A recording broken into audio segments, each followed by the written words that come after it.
चलिए तो आज के क्लास में हम लोग शुरू करने जा रहे हैं डिवेंचर रिडम्पशन रिजर्व के बारे में।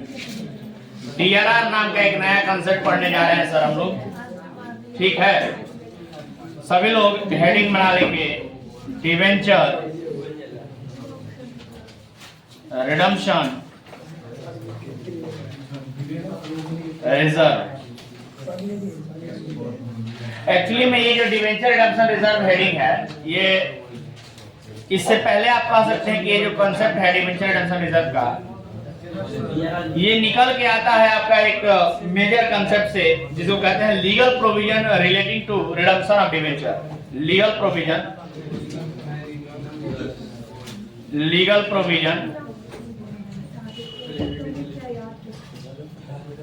रिलेटिंग टू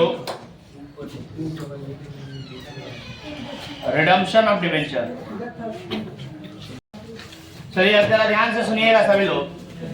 तो हम लोग पढ़ रहे हैं legal provision relating to redemption of debenture, मतलब कि रिडम्पशन करने के लिए डिवेंचर का कुछ लॉफुल रूल्स रेगुलेशन है, जरा उस पर ध्यान दीजिएगा। कुछ लीगल प्रोविजन है, उसको फॉलो करना होता है, ठीक है सर, फॉलो करना होता है। तो ध्यान दीजिए क्या है सर रिडम्पशन ऑफ डिवेंचर के लिए लीगल प्रोविजन क्या है। तो कहता है, जरा पहले डिवेंचर का कांसेप्ट समझ लीजिए, तब ये ऑटोमेटिक समझ में आ जाएगा।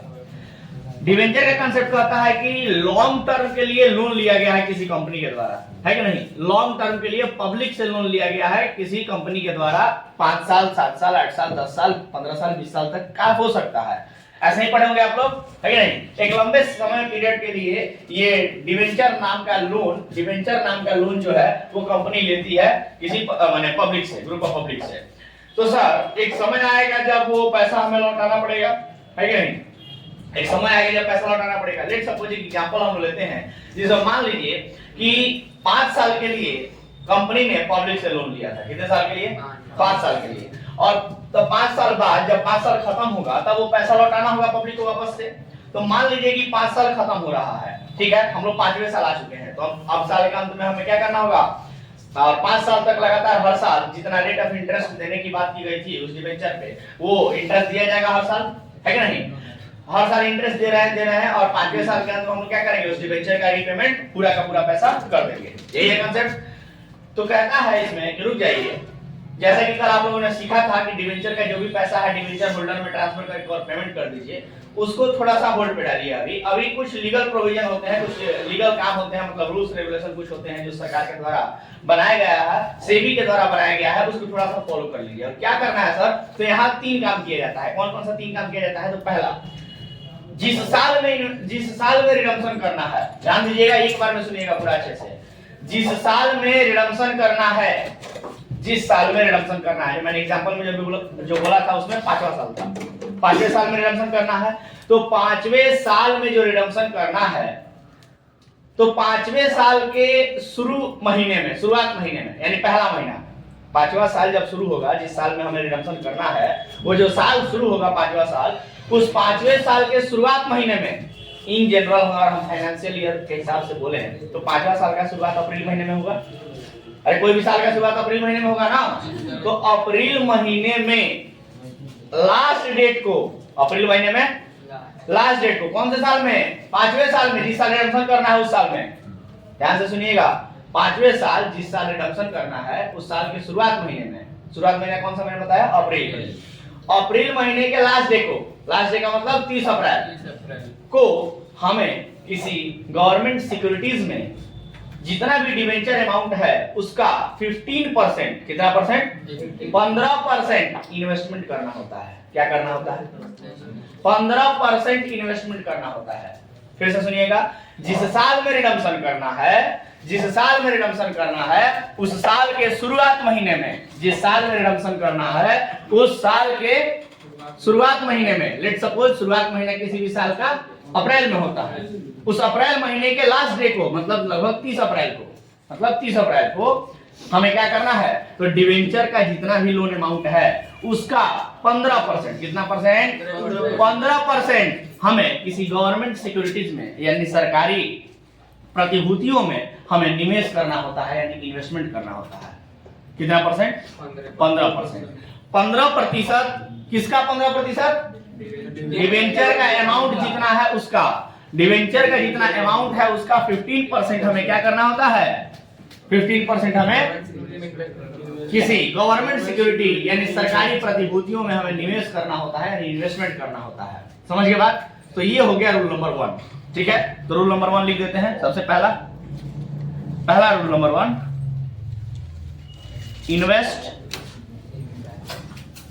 Investment in government securities, investment in government securities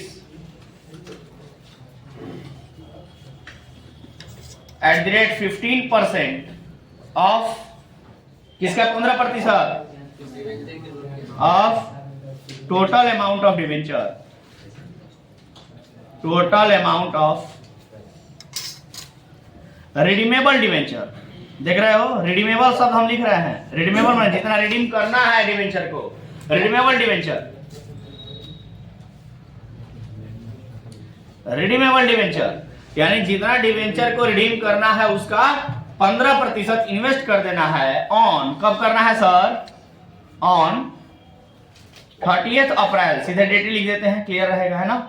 30th April of, कब करना है सर? कौन से साल में? अब 5वां साल, मतलब जिस साल भी रिडम्पशन करना होगा, अब वो साल 5वां साल हो, चाहे 10वां साल हो, 15वां साल हो, 20वां साल हो, कोई भी हो, जिस साल रिडम्पशन करना है 30th April in the redemption year, लिख दे क्या? इन द रिडम्पशन ईयर, जिस साल में रिडम्पशन करना है, जिस साल में रिडम्पशन करना है, रिडम्पशन ईयर। तो रूल नंबर 1 याद रहेगा, रूल नंबर 1 याद रहेगा कि सर हमें डिवेंचर का जितना रुपया भी है, डिवेंचर का जितना रुपया भी है उसका 15%, डिवेंचर के अमाउंट का जितना डिवेंचर रिडम्पशन करना है, माने डिवेंचर का रीपेमेंट करना है, उस टोटल अमाउंट का 15% हमें क्या करना है, जिस साल में रिडम्पशन करना है उस साल के शुरुआत महीने में, अप्रैल में, अंतिम डेट को 30 अप्रैल को 15% गवर्नमेंट सिक्योरिटीज में इन्वेस्ट कर देना है। पहला रूल नंबर 1 याद हो गया? बोलो, रूल नंबर 1 में किसी को डाउट? चलिए आइए रूल नंबर 2 समझिए आप। रूल नंबर 2, हमने 30 अप्रैल को इन्वेस्ट कर दिया, कौन से साल में? जिस साल में हमें रिडम्पशन करना है। साल के अंत में रिडम्पशन करना पड़ेगा ना सर, साल के अंत में रिडम्पशन करना पड़ेगा। तो हम लोग साल के अंत में अब रिडम्पशन करना है, उस समय आ चुके हैं। साल का अंत कब आएगा? अप्रैल से शुरू हुआ तो साल का अंत कब आएगा? 31 मार्च को आएगा। तो 31 मार्च को हम लोग अब आ गए हैं, है ना? और 31 मार्च को जो हम लोग आए हैं, ये साल जो शुरू हुआ था 30 अप्रैल महीने से, उस महीने के अंतिम डेट को हम लोगों ने इन्वेस्टमेंट किया था, 15% किया था ना रूल नंबर 1 में। अब क्या करना है कि जब साल का अंत आएगा तो उस इन्वेस्टमेंट को जो हम लोगों ने किसी गवर्नमेंट सिक्योरिटीज में इन्वेस्ट किया है, उस सिक्योरिटीज को हम लोग क्या करेंगे? सोल्ड आउट करेंगे, माने बेचेंगे। क्या करेंगे? बेच देंगे उस इन्वेस्टमेंट को। अरे इन्वेस्टमेंट किए हैं तो फिर उसको बेचेंगे, कुछ पैसा आएगा, मिलेगा, हो सकता है कुछ बढ़ के मिले पैसा, बिल्कुल इसलिए तो इन्वेस्ट किया जाता है कि कुछ बढ़ के मिलेगा, तो हम लोग उसको बेच देंगे। क्लियर है बात? तो इन्वेस्टमेंट को दूसरा नंबर रूल में क्या होगा? बेचा जाएगा। कब बेचा जाएगा? जिस दिन रिडम्पशन करना है उस दिन, माने साल के अंतिम दिन को, 31 मार्च को। क्लियर है बात? बोलो ना, यानी कि रिडम्पशन के दिन, on the date of redemption, बोल सकते हैं on the date of redemption, इस गवर्नमेंट सिक्योरिटीज में जो इन्वेस्टमेंट किया गया है, इस इन्वेस्टमेंट को क्या किया जाएगा? बेच दिया जाएगा। समझिए बात? तो रूल नंबर 2 है sell this investment,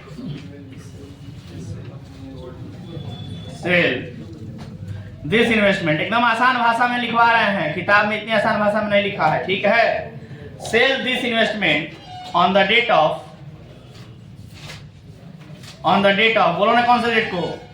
on the date of redemption. लिख सकते हैं क्या? रिडम्पशन के डेट को। सर रिडम्पशन के डेट को इसको क्या कर देना है? बेच देना है। रिडम्पशन के दिन इसको बेच देना है। बोलो कोई दिक्कत? बोलो ना भाई। तो 3 काम समझ लिए। पहला काम इन्वेस्टमेंट करना, दूसरा काम रिडम्पशन के दिन उस इन्वेस्टमेंट को बेच देना, और तीसरा रूल, रूल नंबर 3, मैंने कहा था 3 रूल आएंगे, तीसरा रूल समझ लो। तीसरा रूल क्या है तो समझो ध्यान से। 2 रूल में किसी को दिक्कत? पहला रूल था कि जिस साल में रिडम्पशन करना है उस साल के शुरुआती महीने में अंतिम दिन को यानी 30 अप्रैल को इन्वेस्टमेंट करना है 15% गवर्नमेंट सिक्योरिटीज में, और उसी इन्वेस्टमेंट को क्या करना है रूल नंबर 2 में रिडम्पशन के दिन जिस दिन रिडम्पशन करना है उसको सोल्ड आउट कर देना है यानी बेच देना है। क्लियर है बात? रूल नंबर 1 और 2 क्लियर। तीसरा रूल समझो। अब तीसरा रूल कहता है कि सर अब आपको क्या करना है कि जिस दिन रिडम्पशन करना है आप लोग उस दिन तो आ चुके हैं रूल नंबर 2 के अकॉर्डिंग, जिस दिन रिडम्पशन करना है उस दिन आ चुके हैं ना। तो जिस दिन रिडम्पशन करना है उस दिन आप लोग आ चुके हैं। उस दिन क्या करना है, on the date of redemption आपको एक रिजर्व क्रिएट करना है। क्या क्रिएट करना है? रिजर्व।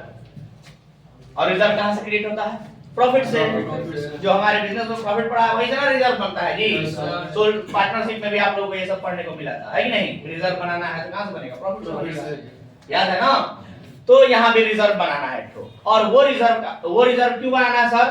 क्योंकि डिवेंचर का रिडम्पशन करना है। क्या करना है बोलो? डिवेंचर का रिडम्पशन करना है। तो इसलिए उस रिजर्व का नाम पड़ जाएगा डिवेंचर रिडम्पशन रिजर्व। आया बात समझ में?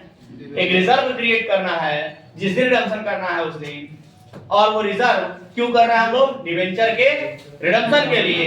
क्यों कर रहे हैं? डिवेंचर के रिडम्पशन के लिए, एंड दैट्स व्हाई उसका नाम पड़ जाएगा डिवेंचर रिडम्पशन रिजर्व।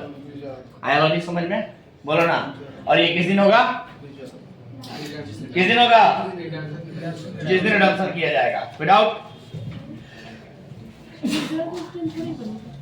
बोलो ना, कोई दिक्कत? जिस दिन रिडम्पशन किया जाएगा उस दिन हम लोग ये क्या करेंगे? एक रिजर्व क्रिएट करेंगे। क्रिएशन ऑफ, बोलो ना, क्रिएशन ऑफ। पहले बना रहेगा तभी नहीं, रूल के अकॉर्डिंग उसी दिन बनेगा। डिवेंचर रिडम्पशन रिजर्व जो है ये कहता है उसी दिन बनाना है, DRR, पहले से नहीं। ठीक है? मतलब कहता है कि डिवेंचर रिडम्पशन रिजर्व जो बनाना है वो रिडम्पशन करने के पहले बनाना है। लेकिन किस दिन बनाना है सर? डेट क्या होगा? तो आप देखिएगा कि डेट इसका जो होगा वो वही दिन होगा जिस दिन रिडम्पशन करना है। लेकिन रिडम्पशन का एंट्री बाद में होगा, पहले ही एंट्री किया जाएगा कि हमने रिजर्व बनाया है ये दिखाने के लिए। तो रिडम्पशन के दिन इन्वेस्टमेंट भी बेचा जाएगा। यस, इन्वेस्टमेंट भी बेचा जा रहा है उस दिन। हेलो, इसमें पहला एंट्री था इन्वेस्टमेंट करने का, दूसरा एंट्री रिडम्पशन के दिन उस इन्वेस्टमेंट को बेचने का, और तीसरा एंट्री DRR नाम का रिजर्व क्रिएट करने का। ठीक है? बोलो ना। यस। चलो तो ध्यान से सुनो। तो कहता है क्रिएशन ऑफ DRR। क्या? DRR मतलब debenture redemption reserve. Debenture redemption reserve को ही शॉर्ट में क्या कहा जाता है? DRR कहा जाता है। समझ गए बात? ट्रिपल R नहीं है, ये DRR है ना? मतलब डिवेंचर रिडम्पशन रिजर्व है। Creation of DRR eight the rate 10%। ध्यान देना, यहाँ परसेंटेज का भी ध्यान रखना है सर। ये जो परसेंटेज है ना, ये पहले ये हुआ करता था 25%। जानते हो DRR पहले कितना हुआ करता था? 25% हुआ करता था।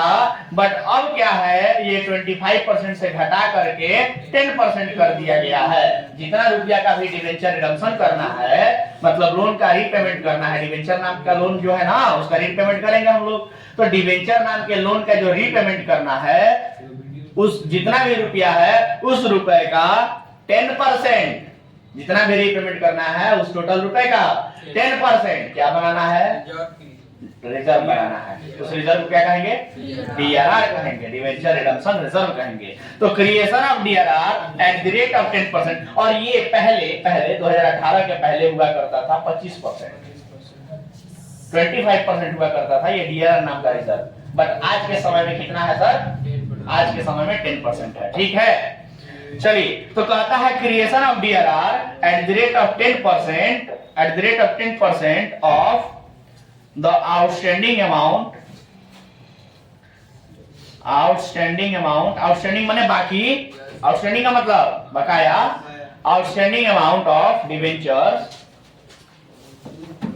डिवेंचर का जो भी आउटस्टैंडिंग अमाउंट है उसका 10% हमें क्या करना है, बोलो ना, उसका 10% हमें रिजर्व क्रिएट करना है। ऑन कब करना है sir? On the date of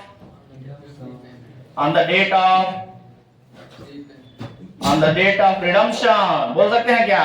redemption का मतलब ही होता है repayment. On the date of redemption लिख सकते हो,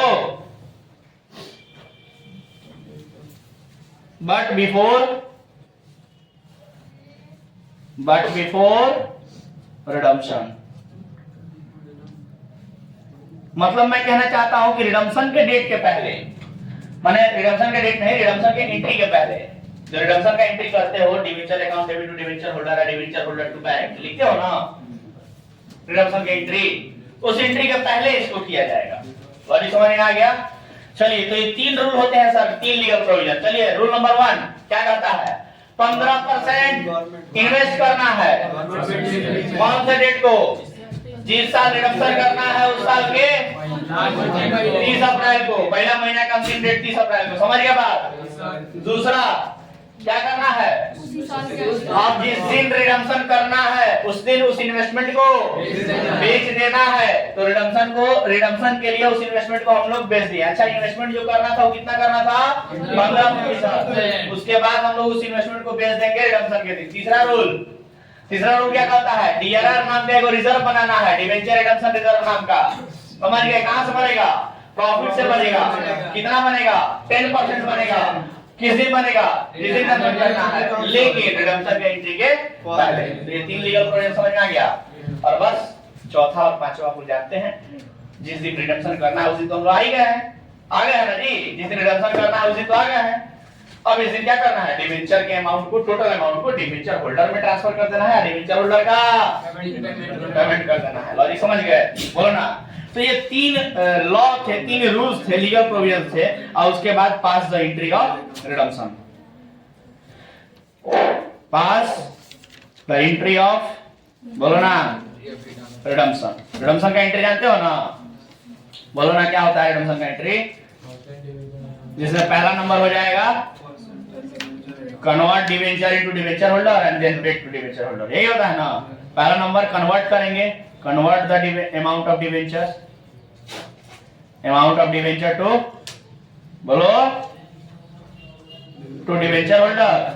यही होता है ना सर? डिवेंचर के अमाउंट को डिवेंचर होल्डर में कन्वर्ट कर देंगे और उसके बाद पेड टू डिवेंचर होल्डर। कर सकते हो? बोलो। तो कुल मिला के 5 गो एंट्री हुआ, ये कह सकते हो। 3 गो ऊपर रूल पढ़ा है और 2 गो ये वाला entry paid to debenture holder. चलो, तो टोटल मिला के 5 गो एंट्री अब हम लोग को करना है। अब आसानी से आप लोग आ जाइए और क्वेश्चन बना सकते हैं, ठीक है? तो सर आइए सबसे पहले एंट्री बताते हैं। 5 एंट्री टोटल हुआ, आप लोग देख सकते हैं। 3 का रूल हो गया। रीपेमेंट जब करना होता है रिडम्पशन का 2 गो एंट्री। पहला एंट्री डिवेंचर को डिवेंचर होल्डर में कन्वर्ट करना और फिर डिवेंचर होल्डर का पेमेंट कर देना। तो चलिए सर, 3 ठो आप लोगों को, जो आप लोग लीगल प्रोविजन 3 ठो सीखे हैं, उन तीनों का एंट्री क्या होगा जरा ये देख लेते हैं। एंट्री समझ लीजिए। तो पहला नंबर एंट्री बताइएगा। पहला नंबर एंट्री, इन सब के एंट्री क्या क्या होंगे? रूल तो समझ लिया। पहला नंबर एंट्री इन्वेस्ट 15%, यही था ना जी? Invest at the rate 15% in government securities. अच्छा, जानते हो ये जो इन्वेस्टमेंट हो रहा है, ये इन्वेस्टमेंट पर्पस से ही तो हो रहा है। किस पर्पस से हो रहा है? अरे बोलो भाई, किस पर्पस से? रिडम्पशन करना है उस पर्पस से ना। ये रूल क्यों बना है लीगल प्रोविजन? क्योंकि इन्वेस्टमेंट करो भाई, फिर बेच देना, अब बेच करके जो पैसा आएगा उससे क्या करोगे? रिडम्पशन करोगे। पर्पस हमारा रिडम्पशन करना है, रीपेमेंट करना है रिडम्पशन का।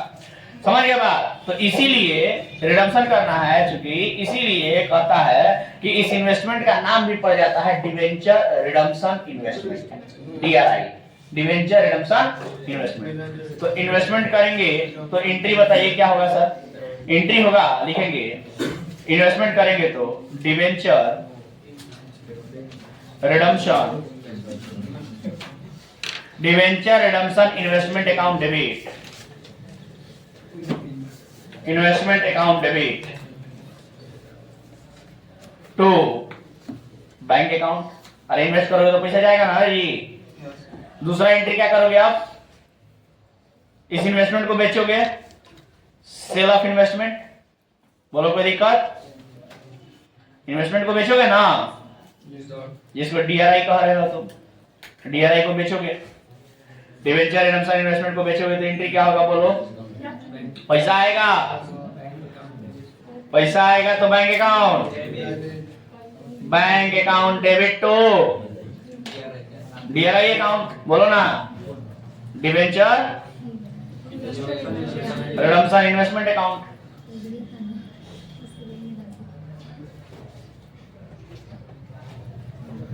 किसी को कोई तकलीफ? तीसरा नंबर डीआरआर बनाने का एंट्री है ना sir, creation of DRR, creation of DRR eight the rate 10%, यही था ना सर। ओल्ड रूल के हिसाब से 25%, लेकिन हम लोग न्यू रूल फॉलो करेंगे, कोई दिक्कत नहीं है ना। चलो बताओ, डीआरआर बनाएंगे तो प्रॉफिट से ही तो बनाएंगे, तो डीआरआर नाम का रिजर्व बनेगा। सुनो सुनो, डीआरआर नाम का रिजर्व बनेगा तो एक नया रिजर्व क्रिएट हुआ तो ये क्रेडिट में जाएगा, और प्रॉफिट से बनेगा तो प्रॉफिट कम हो जाएगा, और प्रॉफिट का बैलेंस क्रेडिट में दिखता है, कम होगा तो कहां चला जाएगा वो, डेबिट में, एंट्री हो जाएगा statement of profit and loss account debit. पहले हम लोग जब सोल ट्रेड पार्टनरशिप पढ़ते थे तो वहां पे सिर्फ और सिर्फ हम लोग लिखते थे profit and loss account debit, लेकिन जब से कंपनी हम लोग पढ़ रहे हैं केवल प्रॉफिट एंड लॉस नहीं लिखते हैं, बल्कि क्या लिखते हैं, statement of profit and loss. ये बात हम आप लोगों को तब भी बताए थे जब फाइनल अकाउंट शुरू किए थे कंपनी का पढ़ाना, है कि नहीं। चलिए, तो statement of profit and loss account debit to DRR account. किसी को दिक्कत? बोलो ना भाई। तो ये हो गया 3 एंट्री लीगल प्रोविजन का। चौथा एंट्री किसका होगा बोलो, डिवेंचर को डिवेंचर होल्डर में कन्वर्ट करना है ना सर। तो एंट्री क्या हो जाएगा, convert debenture to debenture holder, ये हेडिंग दे देंगे, कन्वर्ट डिवेंचर टू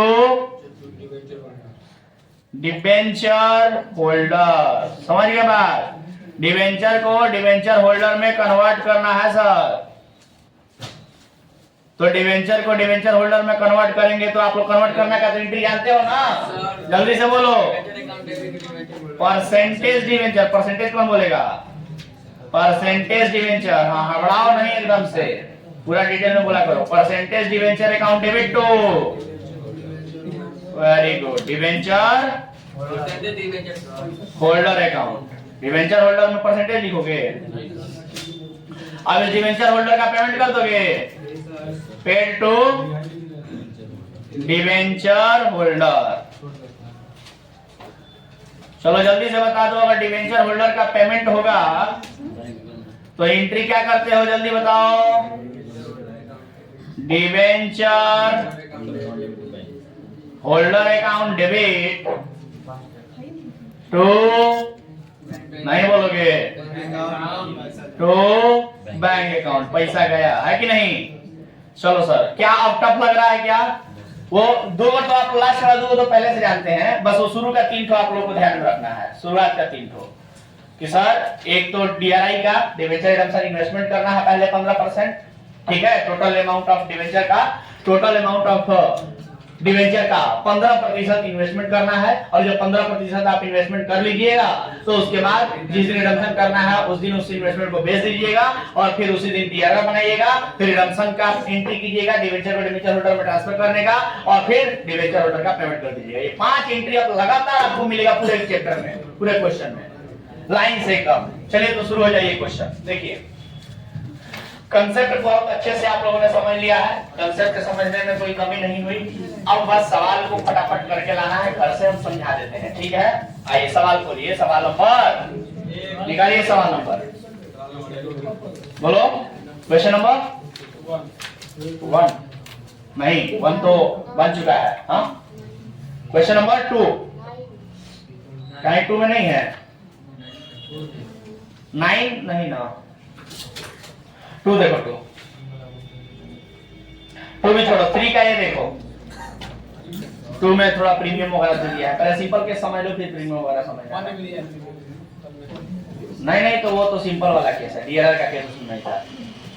चलो जल्दी से देखो क्वेश्चन नंबर 3 का ये लिखा है, रिलायंस पेट्रोकेमिकल लिमिटेड, यानी कि एक कंपनी है जिसका नाम है Reliance petro limited, issued, Reliance petrochemical नाम है उस कंपनी का, इशूड 1 लाख रुपीज, 1 लाख, ध्यान देना रुपीज है वो, rupees 1 lakh 12% debenture of rupees 100 each, यानी कि 12% डिवेंचर इशू कर रहा है 100 ईच वाला, 1 लाख रुपए का डिवेंचर ऑन जनवरी 1 जनवरी 2012 को redeemable at par after 10 year, 10 सालों के बाद। देखो क्या कर रहा है, 10 सालों के बाद रिडम्पशन होगा। इशू किस दिन किया बताओ तो, इशू किस दिन किया है? 1 जनवरी 2012, सॉरी समझ गए, 1 जनवरी 2012 को, और 10 साल बाद रिडम्पशन होगा। तो बताओ तो कब रिडम्पशन होगा? 2022 में रिडम्पशन होगा, समझ गए? तो जितना भी काम करना है सब कब करना है? 2022 में। देखो यही तो समझाना चाहते थे, क्वेश्चन में डेट किया 2012, लेकिन हम लोग एंट्री सारा कब करेंगे? 2022 में। ये समझना होगा, नहीं तो 2012 क्वेश्चन में डेट लिखा है, आप लोग भी 2012 लिख के चले आए एंट्री में, डेट दिया है 2012 ही ना लिख के। अरे सर समझा करो, 10 साल बाद रिडम्पशन करना है, और रिडम्पशन जिस साल करना होता है उस साल ये सारे एंट्री होते हैं। सॉरी क्लियर है? तो एंट्री सारे के सारे कौन साल में होंगे? 2022 में। मजा आया क्या समझ के? चलो तो देखो 2022 में रिडम्पशन किया जाएगा और सारे के सारे एंट्री किए जाएंगे। एज्यूम दैट, आपको मान के चलना है, acquired investment was made in 10% government securities. देख रहे हो 10% का गवर्नमेंट सिक्योरिटी किया गया है, 10% गवर्नमेंट सिक्योरिटी ऑन 30th अप्रैल 2021। कब किया गया है? 30 अप्रैल 2021 को। डेट भी बता दिया क्लियरली, हमें तो दिमाग में नहीं लगाना पड़ा, डेट भी बता दिया कि 30 अप्रैल 2021 को किया गया है इन्वेस्टमेंट। तो सबसे पहले इन्वेस्टमेंट का एंट्री करेंगे, बोलो सबसे पहला एंट्री इन्वेस्टमेंट का होगा। उसके बाद कहता है how much amount of debenture redemption reserve, DRR का अमाउंट पूछ रहा है जी, how much amount DRR should be created before redemption of debenture begins, यानी डिवेंचर ऑफ रिडम्पशन का जो प्रोसेस शुरू किया जाएगा जिस दिन, उसके पहले बताओगे कि कितना परसेंट अमाउंट, कितना रुपया का अमाउंट डीआरआर के रूप में बनाया जाएगा। कोई बता सकता है?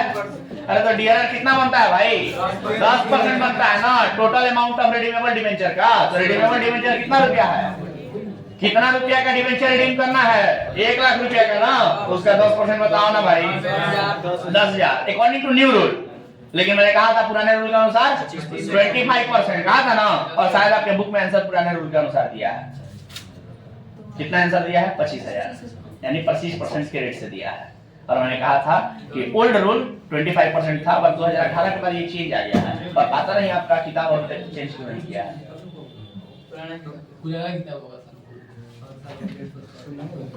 किताब तो नया है भाई, किताब पुरानी नहीं है। समझो ना, मजे की बात देखो, इसी किताब में कंसेप्ट में बताया है कि 10% बनाया जाएगा, पुराना रूल 25% था, इसी बुक में बताया है।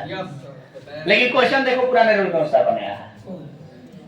आप लोग नए रूल के हिसाब से बनाइएगा, गलत नहीं होगा। जब अगर क्वेश्चन में डीआरआर का कांसेप्ट आ जाए क्वेश्चन में, अगर एग्जाम में, तो एक काम कीजिएगा, ये नोट में लिख दीजिएगा ये बात, ये according to SEBI's new guidelines, SEBI के न्यू गाइडलाइंस के अनुसार, सेबी समझ रहे हो ना, security exchange board of India, SEBI के न्यू गाइडलाइंस के अकॉर्डिंग डीआरआर का परसेंटेज अब के समय में 10% है, जबकि पहले क्या हुआ करता था? 25% हुआ करता था। ये बात नोट में एक लाइन लिख दीजिएगा। तो पूरा कंसेप्ट हम समझा चुके हैं आप लोगों को, ये क्वेश्चन नंबर 3 का। अब आपको बोला है जर्नल एंट्री बनाने के लिए, बना सकते हो जर्नल एंट्री। और डीआरआर का जो मैं बता रहा था कि न्यू रूल के हिसाब से 10%, पुराने रूल के हिसाब से 25%। आपके बुक में जो आंसर दिया है 25% के हिसाब से दिया है, बट इग्नोर करना है, 10% के हिसाब से बनाना है, और नीचे एक नोट लिख देना है, जैसे मैंने कहा था। आगे का क्वेश्चन नंबर 3 का A B C, question number 4, 5, 6, 7, 8 तक बन जाएगा। आप सभी को होमवर्क में 8 नंबर तक सवाल बना के लाना है, 9 नंबर कल हम बताएंगे। समझ गए बात आप लोग?